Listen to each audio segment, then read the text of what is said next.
حضرت سیدنا ابو بکر صدیق رضی اللہ تعالی عنہ اور حضرت سیدنا عمر فاروق رضی اللہ تعالی عنہ، ان کے دور خلافت میں ان کا یہ معمول ہوا کرتا تھا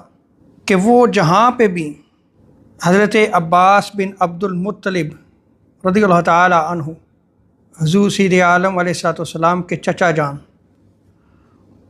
ان سے ملتے یا اگر وہ سواری پہ سوار ہوتے اور انہیں دیکھ لیتے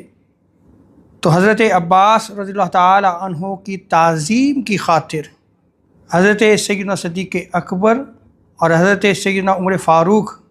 وہ اپنی سواریوں سے نیچے اتر آتے، سواری پر نہ بیٹھتے، ادب کی خاطر اپنی سواری سے نیچے اتراتے کہ حضور کے چچا جان جا رہے ہیں، اور یہاں تک کہ وہ آگے بڑھ کر جس سواری پہ حضرت عباس حضور کے چچا جان سوار ہوتے اس سواری کی لگام کو پکڑ لیتے